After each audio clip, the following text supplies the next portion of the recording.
Queridos amigos, que alegria, mais uma vez, pela nossa querida TV, A Caminho da Luz, o programa Estudando as Obras de André Luiz, o livro Libertação. Essa obra magnífica, que é um complemento do Espiritismo pelas mãos iluminadas de Francisco Cândido Xavier. Eu gostaria de agradecer a sua audiência. Hoje nós estaremos fazendo o segundo programa do 13º capítulo. Esse capítulo deu 2 programas e realmente é algo enriquecedor. É algo que toca os nossos corações, porque vimos agora uma outra parte do trabalho de Gúbio, que é ajudar Saldanha, porque Saldanha já havia sido auxiliado por Gúbio com o seu filho, com a sua esposa e também com a sua nora, a esposa de Jorge. Agora, Gúbio vai ajudar Lia, a filha de Jorge. E eles estão, então, no quarto do juiz. Num determinado momento, ele faz despertar uma área do nosso cérebro para que ele pudesse buscar um arquivo, que era o arquivo de Jorge. O juiz foi, lembrou daquele assunto e agora vai se reunir em espírito o juiz, Jorge, Lia, que é a filha de Jorge, e ali também está Saldanha, André Luiz, Gúbio e Eloy. Então nós vamos ver essa cena. Gúbio está em prece. E Gúbio faz do seu coração e da sua mente irradiar uma luz muito intensa. Então todos estão percebendo que é ele que vai ser o mediador daquela conversa, daquelas orientações. Antes de começarmos, tudo bem com você, André Luiz? Tudo bem, querido Sérgio. Cumprimentamos a cada telespectador amigo que tem nos acompanhado, que tem nos divulgado. Agradecemos muito a espiritualidade que tanto nos apoia, nos intui, fortificando-nos o entendimento a respeito deste livro, e agradecer a Jesus pela oportunidade de trabalharmos em sua vinha, que é enorme, convidando-nos a doarmos o nosso melhor. Que tenhamos um estudo, um capítulo, um vídeo de muito proveito para nós quem apresentamos e também para os amigos que nos acompanham do outro lado da telinha. Então agora estão todos reunidos em espírito e vamos ver a conversação. Juiz, o lar do mundo não é tão somente um asilo de corpos que o tempo transformara. É igualmente o ninho das almas, onde o espírito pode entender-se com o espírito, quando o sono cega os lábios de carne, suscetíveis de mentir, congregamo-nos em teu próprio abrigo, para uma audiência com a realidade. O chefe daquele santuário doméstico escutava perplexo. O homem encarnado na terra continuou Gúbio empolgante. É uma alma eterna, usando um corpo perecível, alma que procede de milenários caminhos para a integração com a verdade divina. A maneira do seixo que desce, rolando nos séculos, do cimo do monte para o seio recôndito do mar, somos todos atores do drama sublime da evolução universal, através do amor e da dor. Indébita é a nossa interferência nos destinos uns dos outros, quando nossos pés trilham retos caminhos. Todavia, se nos desviamos da rota adequada, é razoável o apelo do amor para que a dor diminua. Esse capítulo, em especial, neste momento final da leitura, esse segundo vídeo que estamos iniciando há pouco, ele vai ter o comprometimento com a verdade envolvendo esses personagens. O que me chama a atenção em Gúbio é que Gúbio, diferente dos outros personagens narrados por André Luiz como benfeitores, ele trazia dentro de si uma mescla de uma inteligência como de um Alexandre, de um Calderaro, de um Aniceto, mas ele trazia também uma docilidade diferenciada dos outros benfeitores das outras obras. Para mim, Gúbio, ele é mais equilibrado na questão espiritual. Ele tinha um conhecimento magistral, mas ele era um espírito de uma docilidade, de um equilíbrio, de uma moderação. As próprias vezes que Gúbio tem que interceder, quando André Luiz extrapola nos seus questionamentos, nas suas perguntas, ele é direto ao conversar com André, mas é uma forma mais amorosa do que nós vimos, por exemplo, Calderaro, no livro passado, No Mundo Maior. Então isso me chama a atenção. Ele está diante de um homem que foi o juiz. E aquele juiz, ele condenou algumas pessoas equivocadamente, inocentou outras assertivamente e por aí afora. Mas o modo que ele fala com aquele juiz orgulhoso, com aquele juiz dono de si, com aquele juiz que imaginava que tinha o mundo aos seus pés, ele é muito direto, mas ele não afronta a dignidade do juiz. Ele não rebaixa o trabalho do juiz. Ele procura, sim, ser firme para mostrar um outro aspecto do lar, do trabalho, da importância de se unir à família, de que dentro da família não é apenas um amontoado de pessoas convivendo num corpo físico. Então estas nuances de Gúbio, ele orando antes do diálogo, ele em prece, André Luiz narrando, ele sentindo aquela dor no peito por não poder fazer mais por Margarida naquele momento. Gúbio, dos benfeitores narrados por André Luiz, ele é um benfeitor diferenciado dos outros, tanto até esse presente momento, como veremos daqui para as outras obras. Ele é um personagem que, para mim, apela diretamente ao coração pelo equilíbrio nas ações e na moderação que expõe assuntos difíceis como este. Continuemos a leitura. O magistrado ligou os conceitos ouvidos à presença de Jorge na sala e inquiriu, aflito: apelam, porventura, em favor deste condenado? Sim, respondeu nosso instrutor, sem hesitar. Não acreditas que esta vítima, aparente de inconfessável erro judiciário, já tenha esgotado o cálice do martírio oculto? O caso dele, porém, permanece liquidado. Não, juiz, nenhum de nós chegou ao fim dos processos redentores que nos dizem respeito. Não seria Jorge, acusado penitente, o único sentenciado indigno de uma pausa nas dores da remissão?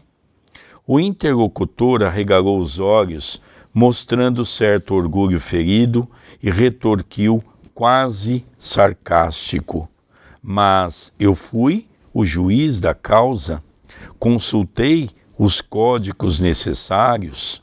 Antes de emitir a sentença, o crime foi averiguado, os laudos periciais e as testemunhas condenaram o réu. Não posso, em sã consciência, aceitar intromissões, mesmo tardias, sem argumentação ponderosa e cabível. Aqui nós vamos ver então, André, que o juiz está com o seu orgulho ferido, que é uma coisa muito comum entre a sociedade, entre os homens que a vivem na sociedade. Por quê? Porque, na grande verdade, nós vamos notar que o juiz fez um julgamento e ele sabe que aquele jovem foi condenado de maneira equivocada. E ele diz, foi feitas perícias, foi feitos os levantamentos e tudo leva a crer que foi Jorge que realmente matou. Já está condenado, o caso já foi arquivado, já está tudo transcorrendo como manda a lei. E é interessante que Gubbio diz, não, o senhor está equivocado. Como ele foi condenado injustamente, tem que haver uma reparação. Não pode ser as coisas dessa maneira. Nós julgamos uma coisa e aquilo está liquidado, não pode ser assim. E agora nós vamos ver Gubbio dar uma lição de moral nesse juiz. Quantos juízes nós estamos vendo, quantos advogados, quantos delegados estão com problemas psíquicos. Nós tratamos dessas pessoas hoje em casas espíritas. Nesse mesmo livro, nós percebemos alguns programas atrás, aquele investigador de polícia que também havia ido buscar socorro daquele médium que cobrava, e nós vimos o processo obsessivo que ele estava passando pelo modo que ele lidava com os criminosos. Porque não é porque é um criminoso que deixou de ser um ser humano. Precisa de uma medida dura, precisa muitas vezes de contenção, mas o modo que desrespeitoso que aquela pessoa fazia juntou para si graves processos obsessivos. Então nós vemos que o juiz dá o seu posicionamento que ele está correto. Agora nós vamos ver Gubbio, que tem um acesso a todas essas informações, combater o juiz dentro do aspecto legal daquilo que verdadeiramente aconteceu. Vamos acompanhar. Gubbio contemplou-o compadecidamente e considerou. Compreendo-te a negativa. Os fluidos da carne tecem um véu pesado demais para ser facilmente rompido pelos que se não afeiçoam. Ainda diariamente ao contato da espiritualidade superior. Invocas a tua condição de sacerdote da lei para esmagares o destino de um trabalhador que já perdeu tudo quanto possuía, a fim de que resgatasse intensivamente os erros do passado distante. Referes-te ao título que a convenção humana te conferiu, certamente atendendo a injunções do poder divino. Entretanto, não me pareces amoldado aos sublimes fundamentos de tua elevada missão no mundo, porquanto o homem que aceitou a mordomia no quadro dos bens materiais ou espirituais do planeta, nunca alardeia superioridade quando consciente das obrigações que lhe cabem, por entender na administração fiel um caminho de aprimoramento, mesmo através de extremo sofrimento moral, distribuir amor e justiça simultaneamente na atualidade da Terra, em que a maioria das criaturas menosprezam semelhantes dádivas, é crivar-se de dores. Admites que o homem viverá sem contas, ainda mesmo aquele que se supõe capacitado para julgar o próximo. Em definitivo, acreditas, haja o teu raciocínio acertado em todos os enigmas da senda? Terás agido imparcialmente em todas as decisões? Não creias.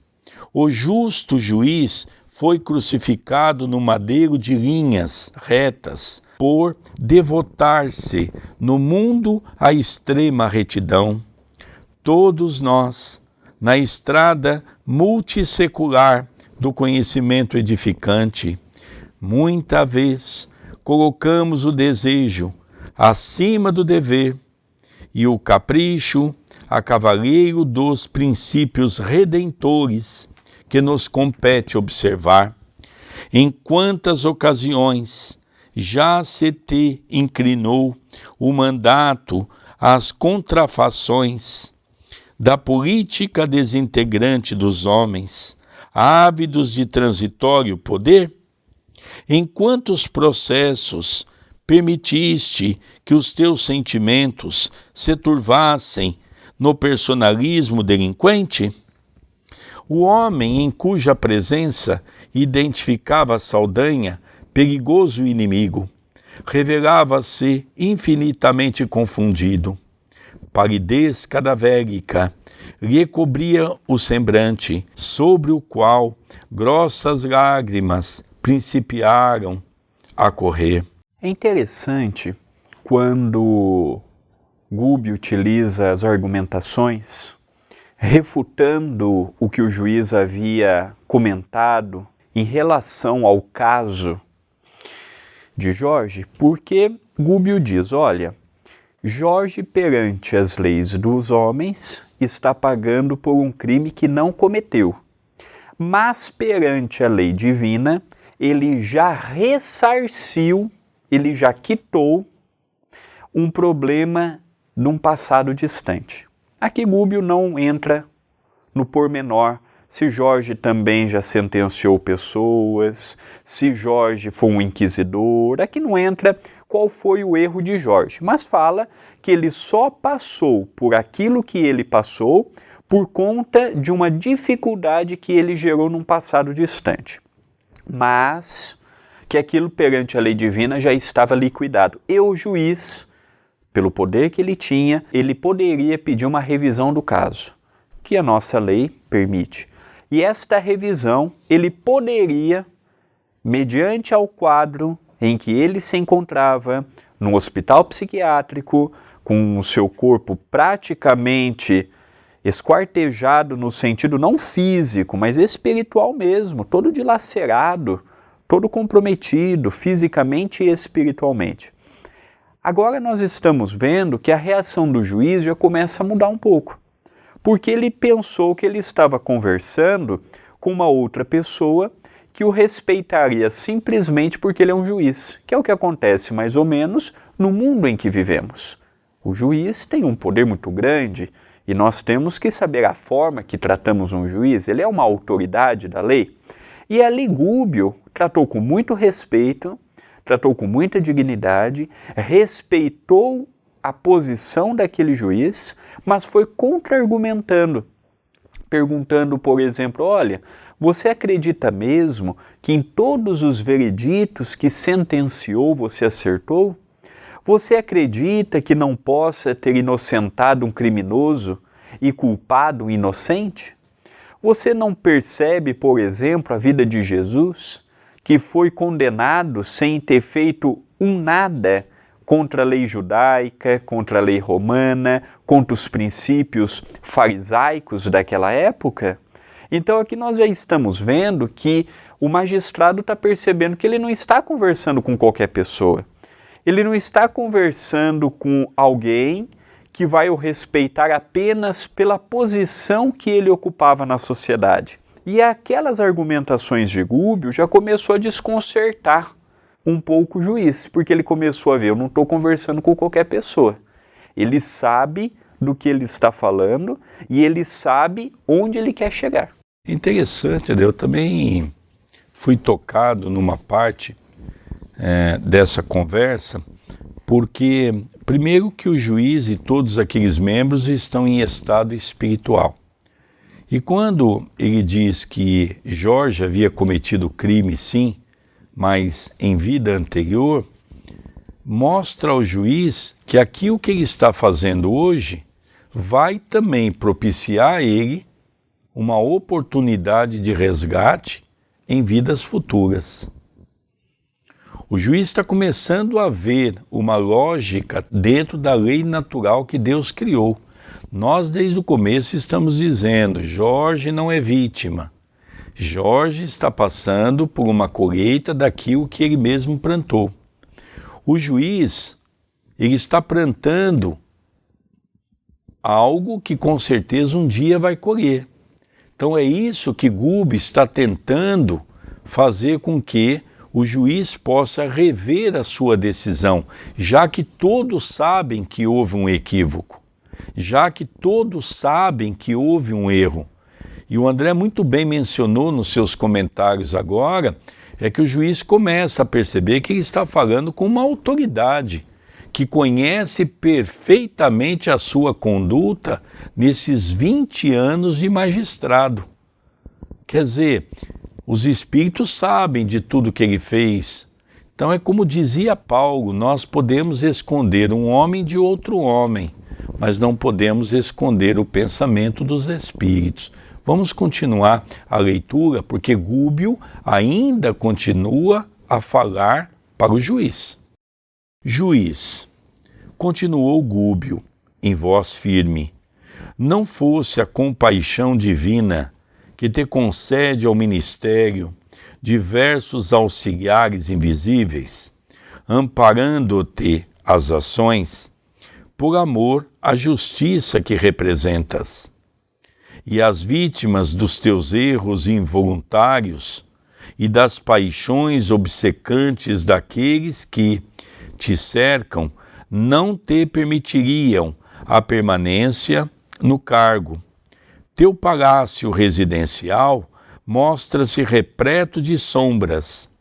Muitos homens e mulheres, dos que já sentenciaste em mais de 20 anos nas lides do direito, arrebatados pela morte, não conseguiriam seguir adiante, colados que se acham aos efeitos de tuas decisões e demoram-se em tua própria casa, aguardando-te explicações oportunas. Missionário da lei, sem hábitos de prece e meditação, únicos recursos através dos quais poderias abreviar o trabalho de esclarecimento que te assiste. Grandes surpresas te reserva o transe final do corpo. Aqui então nós vamos perceber uma coisa muito interessante, não é? Agora Gúbio é mais firme e Gúbio começa a dizer que os erros que ele está cometendo e que já cometeu, já permitiu que o seu palacete, que a sua casa maravilhosa, já está toda ela repleto de pessoas que não têm o culto da prece, o hábito da leitura santificante, que estão ali esperando uma oportunidade para fazer justiça, até mesmo com as próprias mãos. Então que ele se atentasse para que tudo aquilo que ele fez, não é? Tem um determinado momento que ele fala, por exemplo, os políticos que ele absorveu, lógico, por interesses pessoais, criminosos ricos que ele acabou livrando da cadeia, também por questões de fogo íntimo e de vantagens recebidas. Então Gúbio começa a falar para ele que ele está cada dia se envolvendo cada vez mais nessa condição de um resgate doloroso que terá que passar. Vamos continuar a leitura. Verificando-se pausa mais longa, o magistrado exteriorizou nos olhos indefinível terror. Caiu de joelhos e rogou: benfeitor ou vingador, ensina-me o caminho que devo fazer a benefício do condenado. Facilitarás a revisão do processo e restituí-los à liberdade. Ele é então inocente? Indagou o interlocutor, exigindo bases sólidas às futuras conclusões. Ninguém sofre sem necessidade à frente da justiça celeste. E tão grande harmonia rege o universo que os nossos próprios males se transubstanciam em bênçãos. Explicaremos tudo.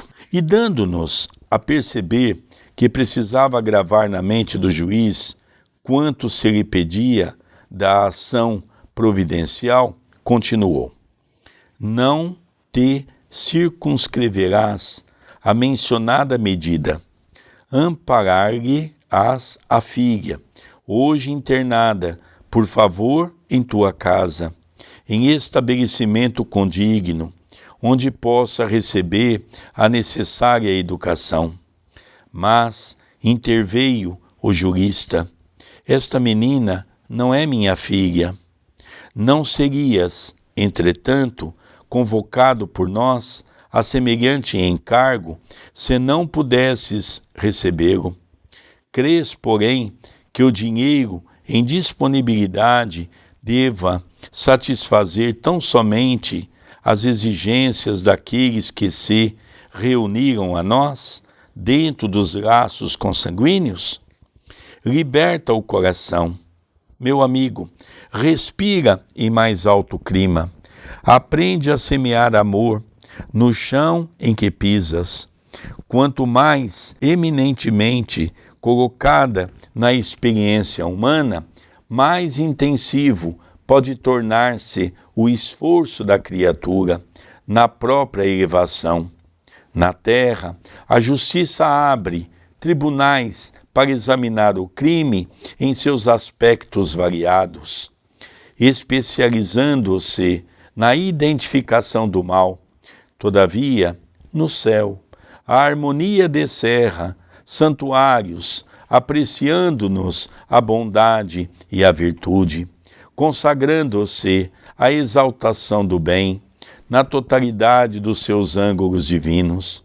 Enquanto é tempo, faz de Jorge um amigo e da filha dele uma companheira de luta que te afague. Um dia, os cabelos brancos e te ofereça, mais tarde, a luz da prece, quando teu espírito for compelido a transpor o escuro portal do túmulo. Então, dando continuidade naquela conversa franca, naquela conversa verdadeira, naquela conversa sem qualquer bajulação ou interesse de menor percentagem moral, Gubbio diz, olha, reveja o processo de Jorge. Evidentemente que a sua esposa não retornará, porque ela se suicidou. A mãe de Jorge também já retornou ao plano maior, mas pelo menos dará uma continuidade de jornada com um pouco mais de paz. E auxilie também Lia. Trate-a como se fosse uma filha para o coração. Dê a ela a oportunidade do estudo. Dê a ela a oportunidade de uma continuidade digna. Dê a ela a oportunidade de seguir firme na jornada do bem. Não se prenda a interesses de menos importância. Não pegue imaginando que o seu dinheiro, o seu auxílio e o seu amor deva ser apenas por aqueles ligados pelo elo consanguíneo. Como você já retirou tudo que aquela jovem tinha, a mãe, a avó, o pai, que durante anos ficou encarcerado numa penitenciária dentro deste hospital psiquiátrico, não vale a pena.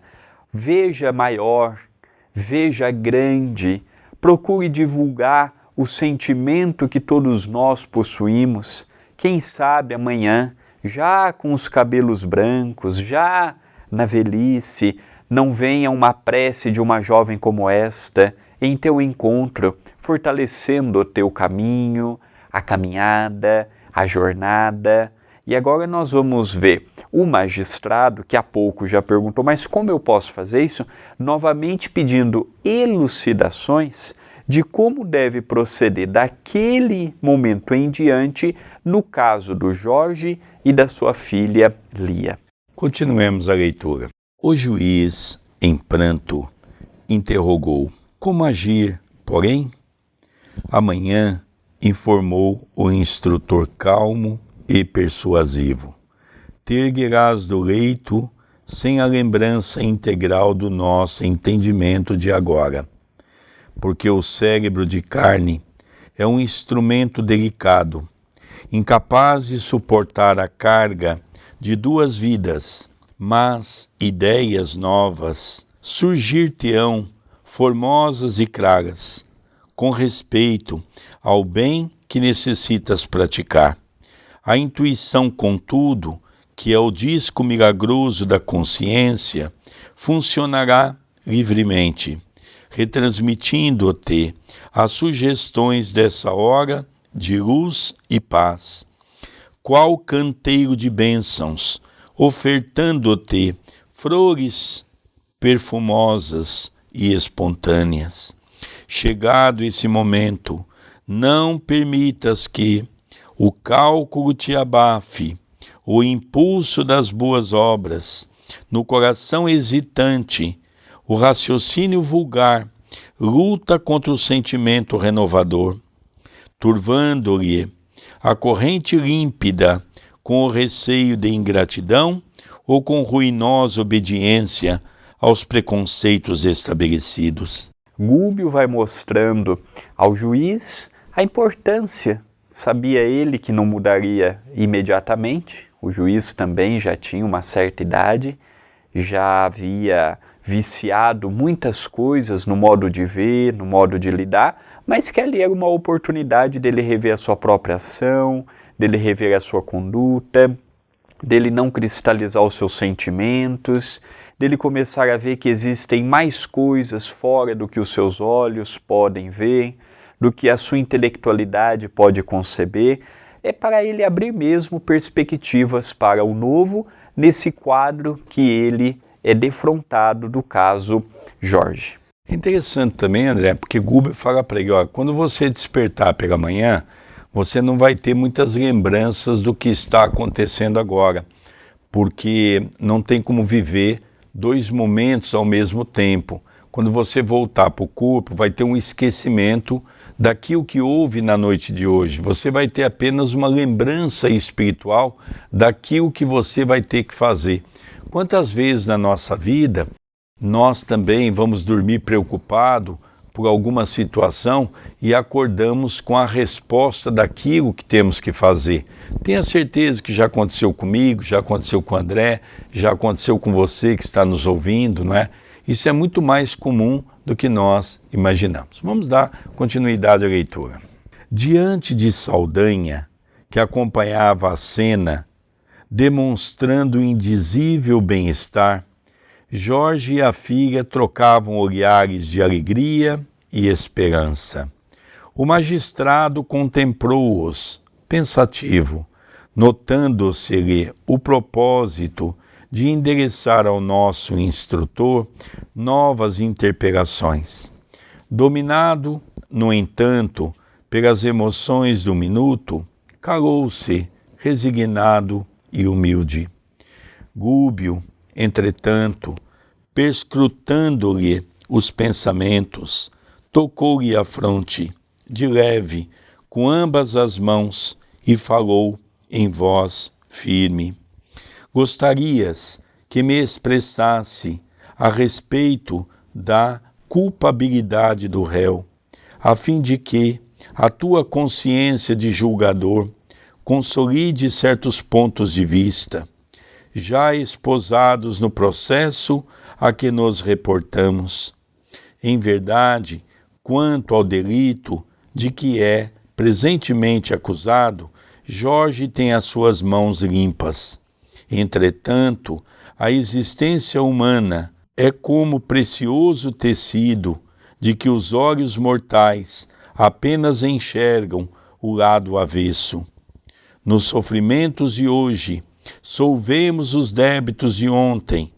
Com isso, não desejamos dizer que nossas falhas, muita vez oriundas da ociosidade ou da impenitência de agora, gerando resultados ruinosos para nós mesmos e para outrem, sejam recursos providenciais ao pagamento de alheias dívidas, porque assim consagraríamos a fatalidade por soberana do mundo, quando em todas as horas criamos causas e consequências com os nossos atos cotidianos.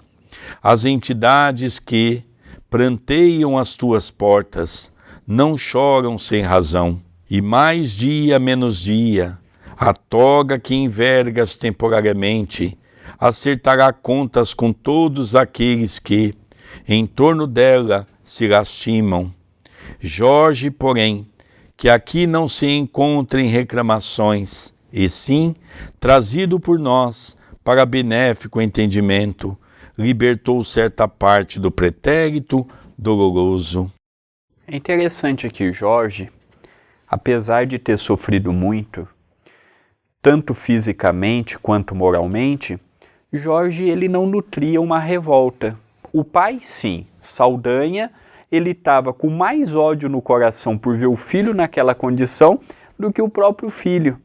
Não é que Jorge passou por tudo aquilo e agradeceu e falou que maravilha, eu fui o escolhido para pagar uma dívida que não me pertence, mas ele também não nutria aquela revolta, aquele pensamento, eu sou vítima, eu sou um coitado. Não, ele estava ali sem qualquer sentimento de revolta, triste, vencido pelo mundo, abatido pelas imposições que aquela clínica mental, que aquela casa mental lhe impunha. Não era fácil, mas ele não nutria aquele sentimento avesso contra o magistrado.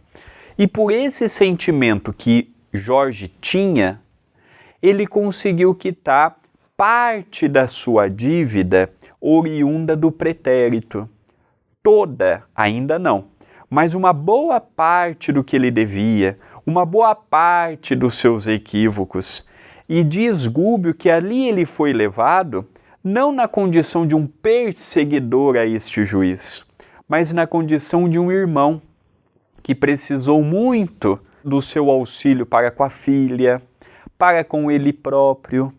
E aquilo também chamou a atenção do juiz, porque ele poderia estar ali, Jorge, brigando, xingando, criticando, exaltado, querendo partir para cima do juiz, mas não, ele estava ali, solícito, na dele, ficou contente quando o magistrado aceitou ajudar a Lia. Ele falou, que maravilha, o juiz vai poder fazer pela minha filha o que eu não tenho condições hoje para fazer.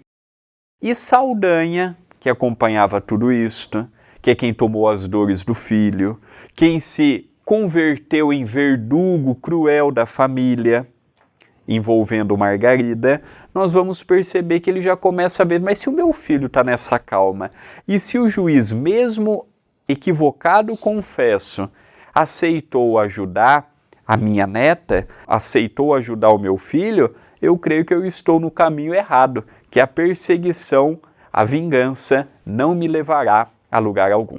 Aqui nós vamos ver também, André, para dar continuidade agora, Gúbio continua a chamar a atenção do juiz, é de que por vários momentos nós vemos Gúbio falar para ele, olha, você também vai ter que resgatar os seus crimes, como Jorge está resgatando dele.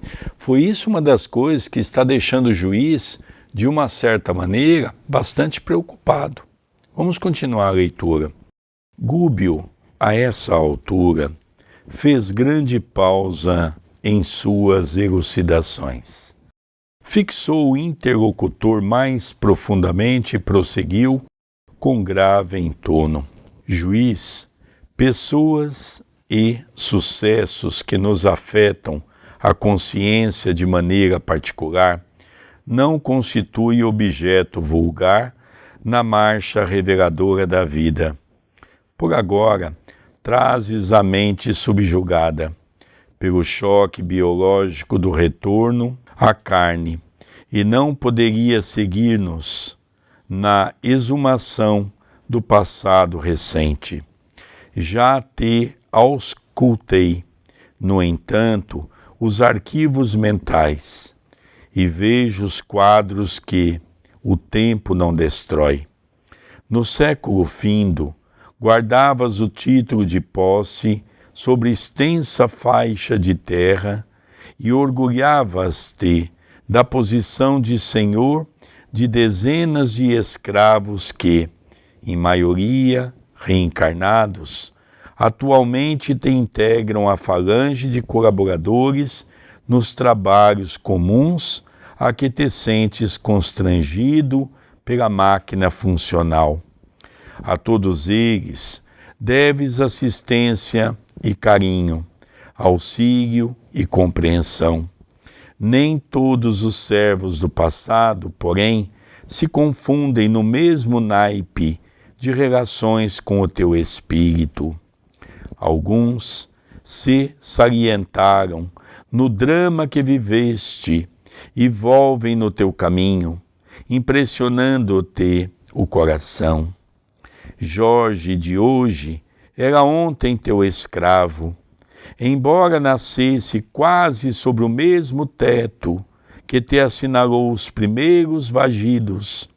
Era teu servidor perante os códigos terrestres e irmão consanguíneo ante as divinas leis, não obstante afagado por outra mãe.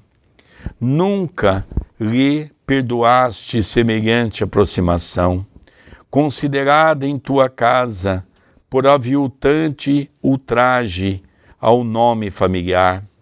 Chegados ambos à tarefa da paternidade, teu filho de ontem e de hoje lhe transviou a filha do pretérito e de agora, e quando semelhante amargura sobreveio, com escárnio supremo para um lar cativo e triste, determinaste medidas condenáveis que culminaram no insofreável desespero de Jorge em outros tempos, o qual, desarvorado e semilouco, não somente roubou a vida ao corpo de teu filho, que lhe invadira o santuário doméstico, mas também a própria existência, suicidando-se em dramáticas circunstâncias. Todavia, nem a dor, nem a morte apagam as aflições da responsabilidade que só o regresso, a oportunidade de reconciliação consegue remediar.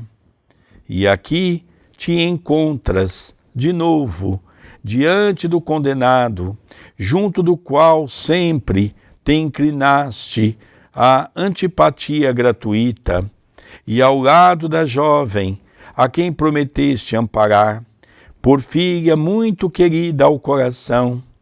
Trabalha, meu amigo, vale-te dos anos, porque Alencar e tua pupila serão atraídos à bênção do matrimônio. Age enquanto podes. Todo bem praticado felicitará a ti mesmo, porquanto outro caminho para Deus não existe fora do entendimento construtivo, da bondade ativa, do perdão redentor. Jorge, humilhado e desiludido, apagou o desvario deplorável, suportando inominável martírio moral, em poucos anos de acusação indébita e prisão tormentosa, com viuvez, enfermidades e privações de toda a espécie. Então aqui nós já estamos vendo o que levou Jorge a, nessa atual existência, pagar por um crime que perante os homens ele não cometeu. Então, Gúbio informa ao juiz, ao próprio Jorge, a Lia, ao Saldanha. O único que não aparece como personagem por aqui é o Saldanha. Gúbio está falando diretamente a este núcleo mais próximo, mas não quer dizer que Saldanha não teve também participação naquele drama. E aí nós percebemos, por essa história que estamos vendo, o quê? Que esses personagens se reencontraram. E esse magistrado, não suportando aquela situação toda envolvendo o meu irmão, não aceitando dividir a casa, a herança, aquelas coisas, esse juiz de hoje teve um filho. O Alencar, que era filho nessa existência, também foi filho dele na existência passada. E Lia, que foi filha de Jorge nessa existência, também havia sido filha dele na existência passada. E Alencar trazia esse vício da sexualidade não dessa existência, mas de um pretérito. E ali teve um envolvimento sexual com a filha de Jorge do passado. Dali nasceu uma gravidez indesejada, a mulher ficou muito marcada, a família foi muito hostilizada por aquela situação toda, e o Jorge, não suportando, tira a vida daquele que ele acreditou ter desonrado a tua família e desonrado a tua filha. E não suportando todo aquele drama, se suicida de modo violento. Por isso que esse juiz tinha uma antipatia tão grande para com Jorge. E ali Jorge, ele nessa existência, passou por tudo isso que passou, evidentemente que não estava contente nem feliz, mas ele suportou o peso. Se ele tivesse tido qualquer outra atitude, se revoltado, permitido que o ódio aflorasse dentro de si, permitido que sentimentos de vingança fizesse parte dele, o que teria acontecido? Ele não teria quitado uma parte da dívida que ele juntou. Ele só quitou, perante a lei divina, uma parte da dívida que ele tinha, porque ele se resignou mediante a todo este quadro que ele está envolvido. E também agora ele diz da importância de que haverá uma necessidade de aproximar-se Alencar junto de Lia para que eles possam formar um casal.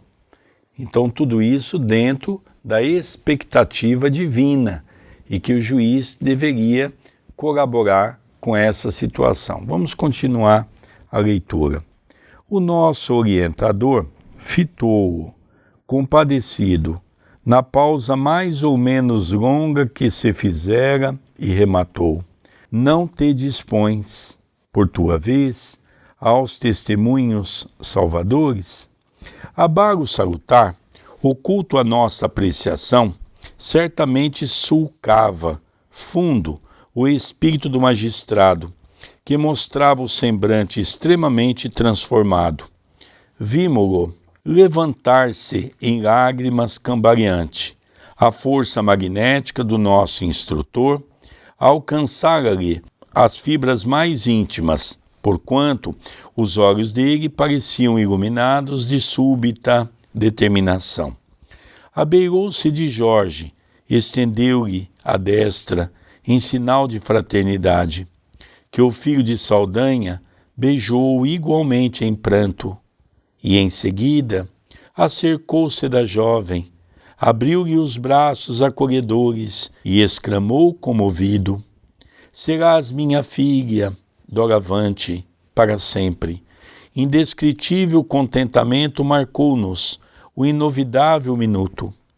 Gúbio ajudou-os a partir na direção do interior doméstico, e quando nos dispunhamos a reconduzir Jorge ao presídio de cura, onde o corpo em repouso o esperava, Saldanha, plenamente modificado por uma alegria misteriosa que lhe refundia as expressões fisionômicas, avançou para o nosso instrutor e, tentando oscurar-lhe as mãos, murmurou: nunca pensei encontrar noite tão gloriosa quanto esta. Ia desmanchar-se em palavras de reconhecimento, mas Gúbio, com naturalidade, obrigou-o a reajustar-se, acrescentando: Saldanha, nenhum júbilo, depois do amor de Deus, é tão grande quanto aquele que recolhemos no amor espontâneo de um amigo. Semelhante alegria, neste momento, é nossa, porque te sentimos a amizade nobre e sincera no coração, e um abraço de carinhosa fraternidade coroou a tocante e inesquecível cena. É emocionante nós vermos que Gúbio, ele poderia ter chegado com a força, com o vigor, com a vontade de modificação, mas o que ele fez? Ele chegou e disse assim: vamos tentar solucionar o problema. Levou o amparo a Jorge, está tentando solucionar o problema de Lia, está tentando recompor com Saldanha. Em momento algum ele partiu para entrar na mesma faixa, igual o André Luiz sugeriu a Gúbio. Mas por que Gúbio não vai, não parte para a violência, não parte para a ignorância, não grita, não bate a mão na mesa, não esmurra, não quer partir para a violência? A gente aqui em determinadas horas tem até maior número, estamos em maior número do que eles. E Gúbio sempre calmo, uma característica desse espírito, sempre muito calmo, centrado, sereno, analisando muito o que ele falava. E ele disse, foi ajudando cada um. E agora, no final, Saldanha está praticamente vencido, porque ele estava ali, ele não tinha nada contra Margarida, ele tinha contra o pai de Margarida. Ele assumiu um projeto porque unia o útil ao agradável, receberia o benefício de Gregório e ao mesmo tempo vingaria pelo que aquele pai fez com o seu filho. E de repente ele vê, tá, e agora? Saldanha não era uma pessoa propriamente mal. Quando passou pela terra, ele não nutria uma fé, ele era de uma família muito simples, economicamente falando e intelectualmente falando, mas ele nunca foi aquela pessoa maldosa, rancorosa, aquela pessoa perseguia gratuitamente. E isso gerou para ele um momento de paz e falou assim, nossa, Gúbio, obrigado. E quando ele ia entrar naquele campo do elogio, o que Gúbio fez? Não, agradeça a Deus. Eu sou uma pessoa tão limitada, tão imperfeita, eu não estou fazendo nada a não ser o papel que eu me predispus. E uma das coisas que chamou a atenção de Saldanha é que Saldanha não tinha nenhuma ideia que todos aqueles personagens que ali estavam eram personagens que já viveram, na sua última existência, um ligado ao outro, com os seus erros, com os seus problemas, que voltaram à baila na terra, trazendo a sua necessidade de renovação íntima, mas como temos o livre-arbítrio, logicamente cada um foi seguindo o seu caminho, dentro da sua condição espiritual. Mas o que nos toca, e realmente é emocionante, nós percebemos que Saldanha, aquele homem que estava ainda envolvido no campo do mal, ele jamais imaginava aquilo que Gúbio estava a desfraldar para todos eles, daquelas revelações de uma existência anterior, onde o juiz havia sido um dono de escravos. E o que me chama a atenção é que, num determinado momento, Gúbio lembra ao juiz que muitos daqueles que trabalham com ele no fórum eram os mesmos escravos de ontem, que vieram como funcionários dele, e que ele deveria tratar essas pessoas com muito amor, com muito carinho, com muito desvelo. Então nós vemos aqui que os nossos reencontros na Terra são muito profundos. É que nós não temos condições de compreender, de entender, mas abençoada a reencarnação, que aos poucos vai elucidando todas essas informações para todos nós. É um capítulo que foi dividido em 2 vídeos. Quem está nos acompanhando agora já tem todo o restante, até esse momento já está disponível no YouTube e outros estudos mais do livro Nosso Lar, dos Mensageiros, dessa série que fala de André Luiz no mundo maior. Eu gostaria muito de convidar as pessoas para nos ajudar no YouTube da TV A Caminho da Luz. Nós estamos com um projeto muito grande, pequenino, simples, mas com muito afinco, de divulgar a mensagem espírita sob a base de Jesus, Allan Kardec e Chico Xavier. E para isto nós precisamos muito da sua participação, se inscrevendo no canal, habilitando o sininho, pegando o link, divulgando nas redes sociais, divulgando nos bate-papos online, divulgando no máximo que pudermos para termos novos corações nos conhecendo, chegando a novos lares, a novos espíritas, a novos simpatizantes da mensagem. E você tem um papel muito importante nisso tudo. Você divulgar ajuda aí muito a atingirmos novos corações. E também temos um WhatsApp que você pode entrar em contato conosco, 19 997 78 2794. Pode mandar mensagem para mim, para o nosso querido Sérgio, sugestão, pergunta, que leremos com muito amor e com muito carinho. E o livro que selecionamos hoje para divulgar é o que você está vendo na sua telinha, A Conquista do Hoje. É o quarto livro de minha autoria, A Conquista do Hoje, dividido em 2 partes, a primeira com matérias minhas e a segunda com páginas recebidas pela psicografia, pelo meu tio Luiz Carlos Vilar, e nós 2 doamos os direitos desta edição para o Centro Espírita Perdão, Amor e Caridade. Tratamos de temas como depressão, perdão, auto-perdão, caridade, vazio existencial, temas que estão em voga e que muito podem nos ajudar a trazer uma paz para o nosso cotidiano, para o nosso íntimo. E sem falar que quando você adquirir uma dessas obras, ou de qualquer outra que esteja em nossa loja virtual, automaticamente você está ajudando ao Centro Espírita Perdão, Amor e Caridade e ao seu departamento, Núcleo Chico Xavier, ambos na cidade de Itapira. Loja acaminhodaluz.com.br. Queridos amigos, nós vamos encerrando o programa Estudando as Obras de André Luiz, o livro Libertação. Olha, o próximo capítulo é imperdível. Agora nós vamos ver Gúbio, humildemente, pedir auxílio ao Saldanha, dizendo a ele: eu ajudei o seu filho, gostaria muito que você pudesse ajudar a minha filha. É maravilhoso esse capítulo. Queridos amigos, um beijo no seu coração. E vamos encerrando esse programa, rogando a Jesus que possa continuar nos abençoando hoje e todo sempre. Um beijo a todos. Votos de muita paz, de muita luz e até o próximo programa.